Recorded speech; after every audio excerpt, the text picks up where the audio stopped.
لا إله إلا الله محمد رسول الله. لا إله إلا الله محمد رسول الله.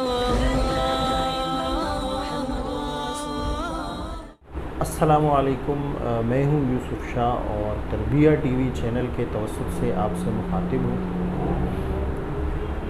پہلی ویڈیو میں نے کچھ چیزیں آپ کے سامنے رکھی تھیں جس پر چند ساتھیوں نے کچھ اعتراضات بھی کیے تھے۔ آج ان اعتراضات کے حوالے سے بھی انشاءاللہ العزیز آپ سے بات ہوگی، اور اس ویڈیو کے جو ہم نے جو مواد پیش کیا تھا انشاءاللہ اس کو، اور دوسری ویڈیو میں ہم نے تربیت کی ڈیفینیشن ایک قرآنی آیت کا حوالہ دیتے ہوئے اور کچھ ڈیفینیشنز وغیرہ جو تھی اس کے حوالے سے ہم نے بات کی تھی، تو وہ بھی انشاءاللہ العزیز اس کی تھوڑی سی تفصیل بھی آپ کے سامنے جو ہے نا پیش کی جائے گی۔ اصل میں پہلی ویڈیو میں نے کہا تھا کہ ہم عادات پر تو کام کر رہے ہیں مگر بچے کی فطرت یا نیچر پر جو ہے نا ہمارا کام جو ہے نا وہ نہیں ہو رہا۔ تو کچھ ساتھیوں نے کہا کہ کیا عادات پر کام کرنا تربیت نہیں ہے؟ تو اصل میں عادات پر کام کرنے کی اور فطرت پر کام کرنے کی ایک مخصوص عمر ہے، اور آج ہم اسی پر انشاءاللہ تفصیل سے بات کریں گے اس ویڈیو میں۔ دیکھیں، جدید ریسرچ کے مطابق 1 سے لے کر 8 سال تک کی عمر کے جو ہمارے پاس بچے ہوتے ہیں، تو وہ یہ جو عمر ہوتی ہے اس میں بچوں کی نیچر بنتی ہے، اور اس میں بچوں کی نیچر اس طریقے سے بنتی ہے کہ اس کو ایک مخصوص قسم کا ماحول دینا پڑتا ہے۔ اچھا، اس ماحول کے لوازمات کیا ہے؟ انشاءاللہ وہ تو اگلی ویڈیوز میں ہم تفصیل سے ماحول کے لوازمات اور تربیت کس طرح ہوگی اور کون کر سکتا ہے اس پہ ہم تفصیل سے بات کریں گے، لیکن چند چیزیں اس ویڈیو میں بتانا چاہتا ہوں۔ یعنی جو ایج فیکٹر ہے ہمارا بچوں کا، وہ تربیت پر بڑا اثر انداز ہوتا ہے۔ اس کو ہم 2 حصوں میں تقسیم کریں گے۔ دیکھیں، نماز کے بارے میں اللہ تعالیٰ کا حکم ہے کہ 7 سال تک آپ بچوں کو نماز کا نہیں کہہ سکتے، یعنی نماز آپ بچے کو زبردستی نہیں پڑھوا سکتے۔ بچہ اپنے شوق سے نماز پڑھنے جا سکتا ہے لیکن آپ اس کو زبردستی نہیں کر سکتے۔ سال کے بعد آپ اس کو نماز کا بولیں گے، اور 10 سال کے بعد پھر اس پہ سختی کریں گے۔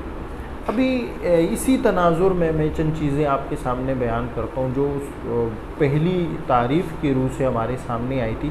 جو تربیت کی میں نے پچھلی ویڈیو میں پہلی تعریف کی تھی کہ اللہ کی محبت یا ڈر کسی بچے کے دل میں یا کسی انسان کے دل میں ڈالنا، یہ تربیت کہلاتا ہے۔ تو اس بزرگ نے جو ایکسپلینیشن مجھے دی میں وہ آپ کے سامنے پیش کرتا ہوں۔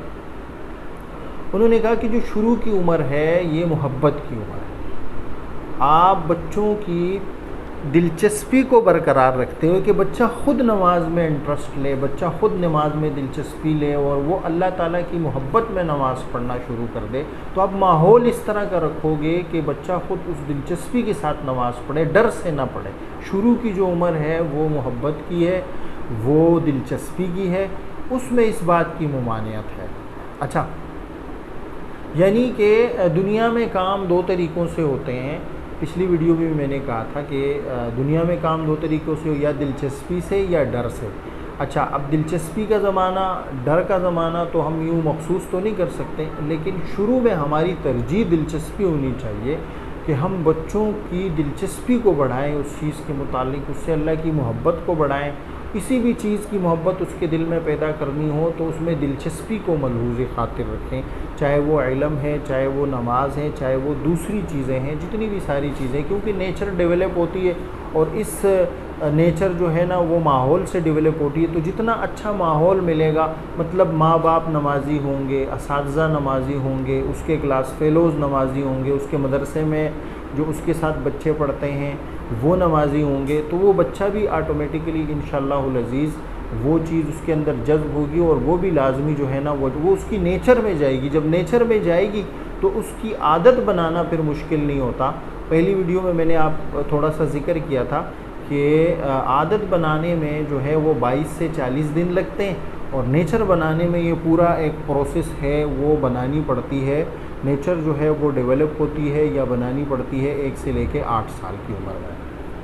اچھا، یعنی جو 1 سے 8 سال کا یا 7 سال کا عرصہ ہے، اس میں ہم بچے کے دل میں محبت اور دلچسپی کا جو مادہ ہے اس پر زیادہ کام کریں گے، اور اس کے بعد جو ہے نا، اس کے بعد جو زمانہ شروع ہوتا ہے، اب اس کے دل میں اللہ کا ڈر ڈالنا ہے۔ اب ڈر کا زمانہ شروع ہو گیا، اب ڈر کا زمانہ شروع ہو گیا۔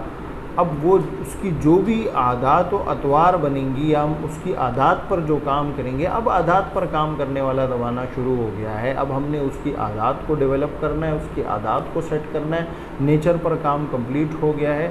تو اب آگے کا جو عرصہ ہے تو وہ عادات و اطوار جو ہے نا اس پر ہم کام کریں گے۔ اچھا، ایک چیز جو بڑی اہم ہے، شروع کا جو عرصہ محبت کا تھا، اب اگلا جو ہے ڈر یا ڈسپلن کا عرصہ ہے۔ عادات و اطوار جو ہے وہ ڈسپلن سے ٹھیک ہوتی ہیں، وہ محبت سے ٹھیک نہیں ہوتی۔ تو اس میں ادارہ ہو، چاہے وہ گھر کا ماحول ہو، اس میں ڈسپلن کا ہونا بہت ضروری ہے، کیونکہ آگے جا کر ٹین ایج بھی شروع ہوتی ہے، اور ٹین ایج کے لیے جو نظم و ضبط ہے یا ڈسپلن ہے، اس میں بچوں کی عادات و اطوار کا خیال رکھنا، اس پر نظر رکھنا، یہ بہت ضروری ہوتا ہے۔ تو یہ 2 ایج فیکٹر تھے، یہ میں نے آپ کے سامنے رکھے۔ اس سلسلے میں ایک چھوٹی سی چیز میں آپ سے اور شیئر کروں گا۔ میں نے ایک کتاب میں پڑھا تھا کہ شروع کے جو 1 سے 7 سال یا 8 سال تک کا عرصہ ہے، تو وہ بچوں کی بادشاہی کا زمانہ ہے، یعنی اس میں بچہ بادشاہ ہوتا ہے، یعنی بادشاہ جو چاہتا ہے وہ کرتا ہے۔ بچہ اپنی مرضی سے اپنی کھیل کود اور سرگرمیاں اور پڑھائی اور کتابیں اور یہ چیزوں کا جو ہے نا انتخاب کرتا ہے۔ اور ماریا مونٹیسری جو اسٹوڈنٹ سینٹرڈ ایجوکیشن ہے، ان کا فلسفہ بھی تقریباً یہی ہے۔ اچھا، اس کے بعد دوسرے نمبر پر ہمارے سامنے جو ایج آتی ہے، وہ اس کو یعنی 7 سال کے بعد، 7-8 سال کے بعد جو زمانہ ہے، اس کو غلامی سے تعبیر کیا گیا ہے۔ اب غلامی کوئی ایسی نہیں ہے جو فرعون والی غلامی ہے کہ بچوں پر بہت زیادہ سختی کرے۔ غلامی سے یہ کہ بچہ جو بھی کام کرے وہ آپ کے بنائے ہوئے یا اساتذہ کے بنائے ہوئے اصولوں، نظم و ضبط اور ڈسپلن میں رہ کے کرے۔ تو یہ زمانہ جو ہے یہ غلامی کا زمانہ جو ہے نا، یہ غلامی کا زمانہ کہلاتا ہے۔ اور تیسرا زمانہ جو ہے اس کتاب کی روح سے کہ تیسرے نمبر پر آپ بچے کو، اس کے بعد بچہ چونکہ اب میچور ہو چکا ہے، بڑا ہو چکا ہے، تو اب اس کو آپ وزیر بنا دو، اس کی ٹین ایج بھی ختم ہو گئی ہے، اب آپ اس کو کوئی ذمہ داری بھی دے سکتے ہیں، اس کے ساتھ ہر کام میں مشورہ بھی کر سکتے ہیں، اس کے اوپر جتنے نظم و ضبط کے ضابطے تھے اس کی نیچر بھی بن چکی ہے، اس کی عادات بھی ڈیولپ ہو چکی ہیں۔ اب آپ اس کو ایک ذمہ دار انسان بن چکا ہے، اس کو ذمہ داری جو ہے نا، آپ کوئی بھی ذمہ داری تفویض کر سکتے ہیں۔ انشاءاللہ اگلی ویڈیو میں آپ سے دوبارہ کچھ نئی چیزوں کے بارے میں مزید بات کرنے کے لیے آپ سے ملاقات ہوگی۔ تب تک کے لیے اللہ حافظ، فی امان اللہ۔